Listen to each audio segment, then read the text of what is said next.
Welcome to Published, a podcast by Greenleaf Book Group, where we'll discuss the ins and outs of the publishing industry, from writing a book and finding the right publisher to gearing up for a book launch. And now, here's your host, Greenleaf Book Group CEO, Tanya Hall. Welcome back to Published. Today we're joined by Greenleaf author Claire Eisenthal. Most publishers provide some marketing support alongside book launches, but typically success comes down to how much an author is willing to pound the pavement and show up for their own work. We've discussed many ways to build an author platform and promote your work in past episodes, and most of them come down to creating content and engaging online. Today, Claire gives us the author perspective and shares the ways that she's taken control of her publicity to drive book sales, especially through Substack and Booktok. Please take a moment to rate and review us on Apple Podcasts, Spotify, or wherever you're listening now. It means a lot to have your feedback, and it helps us to make sure we are answering your publishing questions. Now let's dive into the interview. Claire, welcome to Published. Thank you so much for having me on. Absolutely. I'm really looking forward to this one. It's a very interesting topic we have this time for our listeners. So why don't we start by having you introduce yourself, and at least in the book capacity, tell us about what you do. Sure, of course. Well, hi, everyone. My name is Claire Eisenthal, and I published my debut thriller novel, The Rising Order, for anyone who can see it. Here it is, this past October with Greenleaf Book Group, and had just the most wonderful experience with that team. Prior to that, I was working as an account executive for Google in advertising sales and worked there for almost a decade. I have two young children, a 4-year-old and a 2-year-old, and so that makes my life and my writing life very challenging, but I am learning every day how to navigate that. And still she persisted. My daily motto. Sure. 4 and 2, you're busy. Very busy. And, it's like, as we'll talk about, writing a book and publicizing a book and promoting a book is a full-time job on top of writing other books. So what has the response been like since you launched your book, and has anything surprised you? The response has been fantastic. It has been a lot of work. And I know that sounds very, obvious, but what really surprised me was I had a very extensive network prior to releasing the book, and I had a very supportive network. And so what I learned very quickly is that you need a group outside of your network in order to really sell a lot of books and in order to be successful.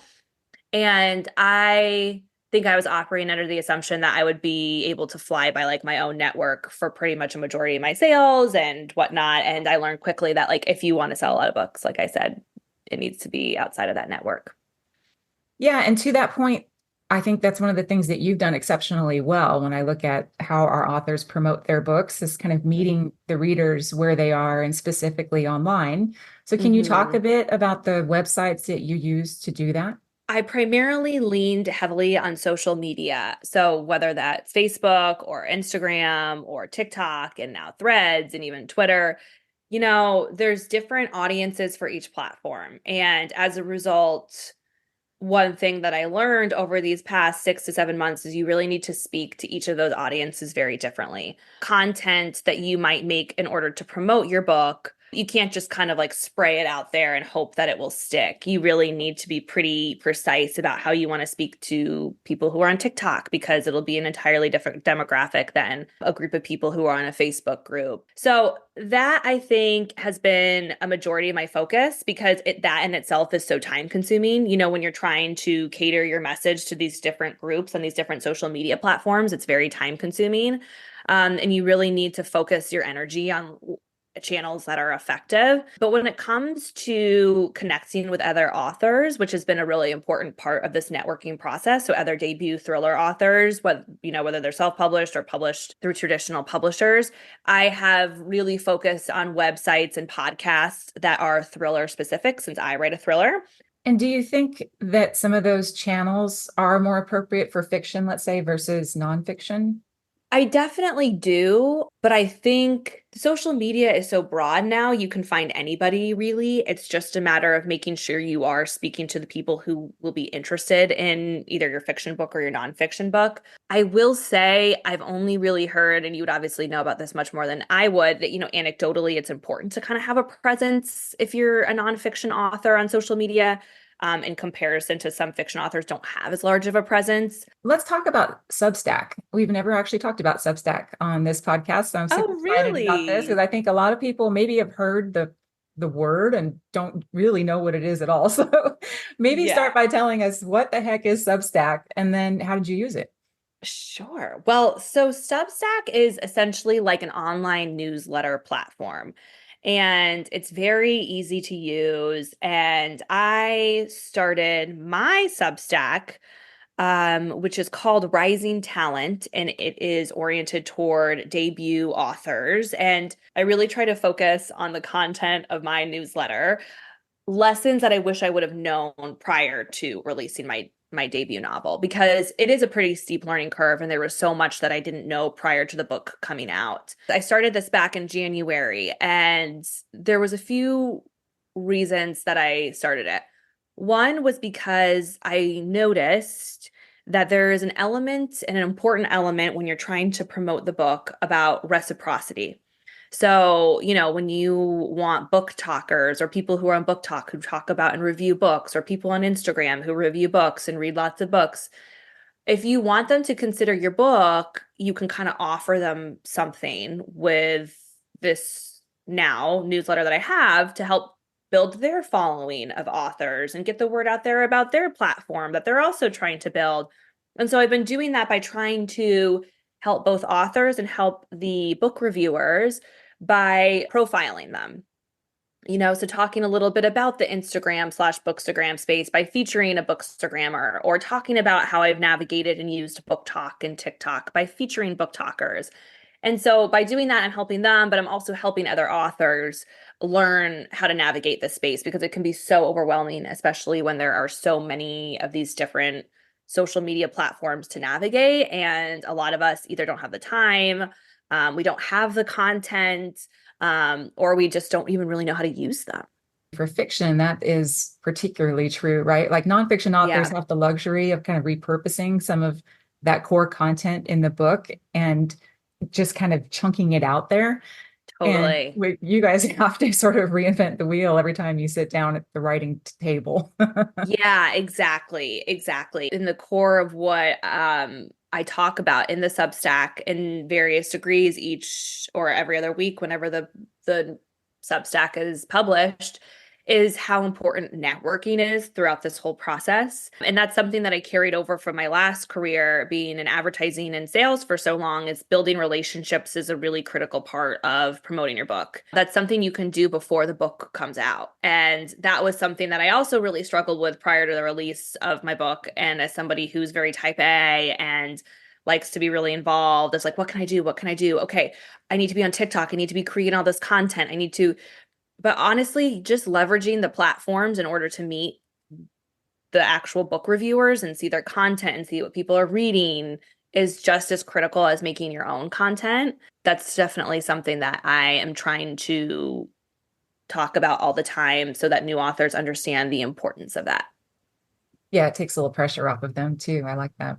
Yeah, exactly. It helps to have your own content talking about the book, but I've also noticed the more book talkers and bookstagrammers and book reviewers who I meet on social media, there's a boundary that they like to keep with authors, because while they, of course, love interacting with them, they also have a commitment to their own audiences about reviewing books fairly. And so constantly reaching out and asking people to review and talk about your work isn't necessarily as effective based on what I have found. Hmm. And going back to Substack specifically, for people who are listening and curious and thinking about pursuing that as a channel, any best practices to share, how they kind of go about getting started? Be very realistic with your time and understanding that if you are going to take this on, it is yet another time commitment. along with everything else you have to do to write other books or promote and market your own book. And so, for example, I started with my Substack, I tried to release a new one and send it out to readers and subscribers every week. And that just was too much. It was too much on top of the very busy life that I was leading. And I found that I was able to be a lot more thoughtful with the content that I was coming up with when I did it every, month instead. And so I think that that is my biggest takeaway is make sure it's a good use of your time. And I've also approached Substack as not another way to really build my own followers and fans, although you can use it for that. I really focused on how can I help other authors? And so it took a lot of the pressure off of me to be like, oh, I need to build an audience. I need to build an audience with this. It's more about like, how can I help other people? How can I kind of return all that I've learned? And at the same time, hopefully get a new audience over the long run. Booktok. Mm-hmm. Booktok, of course, is, I think, for fiction authors, especially increasingly hot place to discover authors and get buzz going. So can you talk a bit, I guess, for the unfamiliar of what that is and then how you've used it? Yes, of course. So TikTok is, as we know, a very big social media platform, especially among some of the younger generation. I'm a millennial, but Gen Z loves their TikTok and they use it for almost everything. I've heard now that they actually use it for more so than they use Google. So I do think it's been an important place to get the word out there about the book. And to take a step further, there is a specific group on TikTok called Booktok, and essentially all of their content is devoted to talking about books and reading books and connecting with readers. And a lot of the younger generation has gone to Booktok to figure out what books to read, especially among specific genres. And so there's very big book talkers now that are extremely influential, and they can really shift the tide of your book's visibility. And, there's been some authors that have essentially made their career off of Booktok at this point. Like I would say Colleen Hoover was one of those that was really discovered within Booktok and blew up as a result of it, when she'd already had, a huge number of books that had already been published. How I approached it originally was to try to reach out to as many book talkers as I can and try to get my book into their hands. And I have found, and this is all based on my own personal experience, and it might be different based on the genre that you're writing. I have found that like Booktok and the people on TikTok, and they are much more receptive to new authors and authors pitching them about certain books than people who are on Instagram, content creators who we call bookstagrammers, who talk about books on Instagram, that are a lot more closed off about like pitches. And, I haven't gotten as much response and traction when I pitched bookstagrammers as opposed to book talkers. So originally I approached Booktok that way. And then I started realizing that I should be using Booktok as a way to really study the market, following book talkers, understanding what tropes they loved, understanding their pet peeves, understanding different comps of books that are similar to mine, engaging with their content, commenting on their videos, reposting their videos, sharing their videos. And that's something that you can do as an author, regardless of your genre, way before your book comes out. And so that way, they actually really recognize you, the people who are creating the videos and the content, and they're more willing to support you because you've been supporting them and their platform for a long period of time. And another important element to Booktok is that the virality of it is very unpredictable, right? Like, the algorithm, you can't really understand like what's going to do well, what's not. And so engage with Booktok accounts, even if they look like they have a small follower list, because I've seen small Booktok accounts blow up very quickly. In a nutshell, that's really how I've been approaching it now, is finding reviewers, engaging with their content, liking it. And then down the road, they're much more inclined and interested in your story and pitching your book and talking about your book and showing your book to their audiences. And that's been really, really effective. Awesome. Thank you so much for that. That was a very complete answer. Sorry, it was very I love it.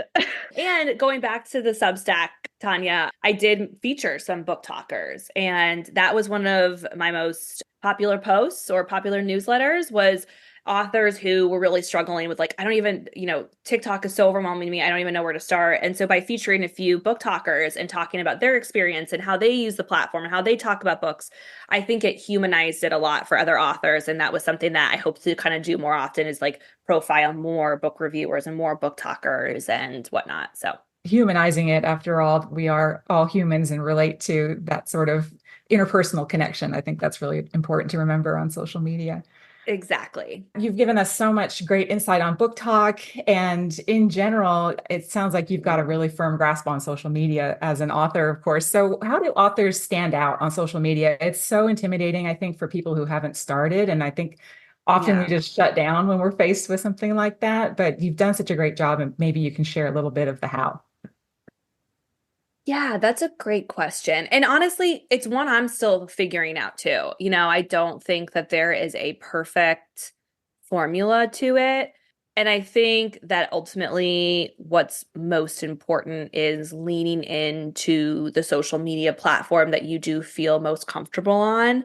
I know I've talked a lot about sprinkling throughout all the different ones. But that's not something that's intimidating to me personally. But if it's intimidating to you as an author, kind of starting on one and really diving in is definitely the way to go. And then branching out as you feel more and more comfortable. But it's kind of an art, to be completely honest. And it's one that just takes a lot of time to figure out. And, the 6 to 7 months since I've released my book back in October, I've just continued to kind of learn and refine how I talk about my book to those different audiences. And so just know that you don't have to go out, like I said before, and create all of this unique content, because to a lot of people, that's what's so intimidating. Mhm. They don't know what to talk about. They don't know, they don't want to post themselves. They don't want to record themselves. And from firsthand experience, I can attest to the fact that like it's really hard. It's way harder than you'd think. But just to make sure you know how to talk about your book in different ways and to different people, and you focus on what people are looking for on those different social media platforms if you want to branch out. So, there might be some people who love a certain trope or who love certain themes and genres. And so just figuring out how to speak to them and use the comps of books that they like to kind of entice them to read yours is something that's more important, I think, than like creating all of this original new flashy content that's really hard. Yeah, and it sounds like for fiction authors, especially, getting into the craft is important on social media, right? Like talking about, Yeah, I think there's so many aspiring authors who are also readers, that that's a really important way for fiction writers to think about engaging with an audience online. totally. I totally agree. And I think the reason why I did have such a strong network and a strong group of people who were invested in the book's success right out of the gate was because I've been talking about this process and the publication process for so long. And I've really tried to bring people along on that journey with me. So talking about the editing, talking about like the cover design, talking about, and then now that I'm writing the second book in the series, talking about the characters and the evolution, the arc of the characters. And so I think that I've had so many people have reached out to me and talked about like they had no idea how much the process entailed, and, the education that kind of comes with it. With social media, I think one of the trickiest things is you can build the followers, you can have the audience, but some people may say, why does it matter if it doesn't convert to book sales? And as you know, Yeah, with your ad sales background, especially, it's all about converting. So, how do I you do. convert? I'm sure you know very well. So, how do we convert our online audience into a buyer? It's not an immediate conversion. There's so much noise that you're competing with now outside of just book sales. You're competing with entertainment, whether it be TV shows or movies. You're competing with podcasts. You're competing with other books. You're competing with social media. Consumers are very selective about how they want to spend their time, and they're very deliberate about how they want to spend their time. And in order to do that, you really kind of have to, I think, share a little bit more about what you stand for as an author and a little bit more about, the process and what it meant to you. And so they can kind of become a little bit more invested, the people who follow you. Or even just having a place for fans, if they read your book and they love your book, to kind of come to in order to learn a little bit more about yourself. And so while certain content might not translate immediately to immediate book sales, I would say over time it's been extremely influential in getting the word out there about my book. And a prime example of that is like I have very organically appeared in or joined 10 to 15 different book clubs of people who selected my book as their book club pick. And I joined to kind of talk about the book and talk about the process. And that happened by word of mouth. That happened by me sharing on social media. That happened by other people sharing on social media. And that's how it happens. The life cycle of a person reading a book is a lot longer than someone binging a Netflix show. And that's because with people's life and people's attention span, some people find it really hard at the end of the night to like sit down after a long day and read a book. Some people love that. And there's, of course, a group of readers that's what all they do. But then there's a lot of people, and I would say that the normal everyday person, based on my personal experience and conversations, people that really struggle with it. So you're not going to, even if you have someone buy it, you need to wait for a person to read about it and to read it and talk about it. And I've noticed like there's big bumps when that happens, like around the holidays or around spring break, because people actually have a chunk of time, of uninterrupted time to like read your book. Mm. And so patience is a big part of this. Patience, consistency, and persistence, and just showing up and doing it. Like you're not going to get it right. You're going to take a long time to figure it out. I'm still figuring it out, but it's really important to just consistently do it. Trust the process. Trust the process. Yeah. And like this month alone, for example, I'm, recording this podcast with you. I have a big book event with my audiobook narrator. I have a TV segment that I booked. And so there's just things that kind of like continue to evolve as more people do end up talking about your book and reading it and sharing it with others. But it takes a lot of time, and that social media conduit is what allows that to happen, but it's not going to happen overnight. And it's not just going to mean like, because you have 500 followers, you're going to have 500 book sales, Right. Yeah. I often tell people when you sell a book, you're not asking somebody for $20, you're asking them for 2 weeks of their life. That is so true. Yes. I'm going to use that. That's Feel free. exactly right.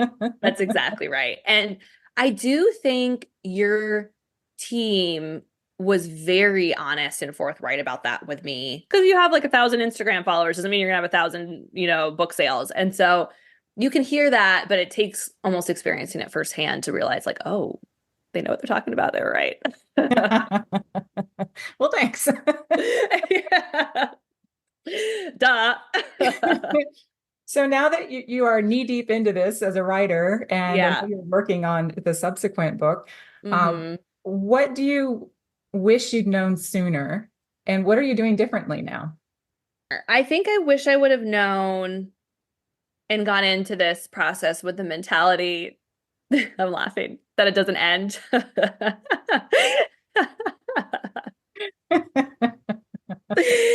And that this part and phase of the process is very hard, and it's way harder than I anticipated. And as an author, I think you go through the different stages of like writing the book is the hardest part, then trying to get it published is the hardest part. And, now that I'm in the process of trying to sell the book, I'm like, no, this is the hardest part. And so really approaching it with that mentality of you are going to constantly and endlessly be promoting and talking about your book. And I actually spoke with a few other Greenleaf authors prior to publishing mine, and they said the same thing, but I don't think it can really click and you can really understand it again until you're going through it firsthand. But to be trying to now balance the commitments of promoting and marketing the book with writing the second one has been really hard for me. Once the book is out there, it's out there, and that's a job. That's like one of your full-time jobs on top of writing. So write as much as you can while you can prior to any book being published I feel like that's what I wish I would have like really taken to heart. Do you think anyone's going to write a book after listening to us today? I know. Was I not positive enough? I'm kidding. No, you're right. And that is exactly what we tell authors. And sometimes people say, gosh, Tanya, it sounds like you're trying to talk them out of it. I'm not trying to talk people out of it. I just want them to know what they're getting into. You shouldn't underestimate the amount of time that goes into, really being strategic and thoughtful about not just writing the book, but of course, launching it. Yeah, exactly. And I would say that's probably what separates the authors who sell a smaller number of books to the authors that sell more than 1,000 books, is like, that's going to be the difference that separates, is kind of that persistence and consistency, and just you got to keep putting yourself out there. And that takes practice. And sometimes it feels like you're talking into a endless void and not getting anything back. But you really just have to trust that like it will lead to different opportunities, and that it's really important, and it gets easier. It really does get so much easier to put yourself out there. The more podcasts you do, the more you talk about your book, the more events you show up to, you kind of really get your own style. And this is your job. And like, that's such an exciting opportunity. So I love that aspect. And I've loved connecting with readers that way. I love that. That's well said. And it is a journey for everybody. And It's a journey. I mean, my book came out in 2018, and it was a journey for me too. And I run a publishing company, I made mistakes and I learned along the way. And the book is still a very useful tool for me. I've just kind of figured out the best use of that journey for me. And I think that's an important thing for authors too. You have to find your own path, and what works for you may not be the same thing that Claire is talking about today, or that someone else that you've read about somewhere else. You don't have to pressure yourself to do everything another author is doing. Just experiment and find what works for you. Exactly. It's all an evolution. And, we're all at the whim of the algorithms of all of these different platforms too. And so kind of like figuring out what works and what doesn't work is just a constant, like I said before, art, Absolutely. Well, you've been so generous with your time and your wisdom today. Any other parting advice for our listeners? No, I would just say that, I'm really proud of myself. And it takes a lot to even say that and kind of admit that. But I know I just literally said this, but just continuing to show up and continuing to do this. And there's not very many other people in my circle and in anybody's circle who is also doing the same thing and really putting themselves out there and trying to publish a book and get those words out there for the world to experience. And so find other like-minded people or people who are going through the same process, other authors, because they'll be such an important support system and safety net when you just want to give up and quit. And that's been one of my favorite parts of this whole process, is meeting other thriller debut authors, and they've become already good friends of mine, and their success is your success. So that's another important lesson that I've learned, is that there's enough success in everybody's book sales to go around. I love that. Yes, authors do deserve a degree of reverence. They really do. They really, really do. And, there's so much work that goes into it for so little money. I've really looked at this launch of my debut novel as kind of like a launch pad for my author career. There's going to be so much more to come, and this is the start of it. So I'm really optimistic and excited and hopeful. As are we, and we're proud of you too, Claire. Thank you. Thank you so much for joining us today. It was so fun to have you. Thank you for having me. It was such a pleasure. That's it for our episode today with Claire. We hope you enjoyed learning about her author journey. For notes and resources from today's show, go to greenleafbookgroup.com/episode 86. You can also find advice for writing, publishing, and promoting your work in my book, Ideas, Influence, and Income, which you can learn more about at ideasinfluenceandincome.com. A big thank you to Madison Johnson, who produces the Published podcast, and to our 5-star reviewers. Thank you for your support, and we will be back with another episode on the last Tuesday of next month.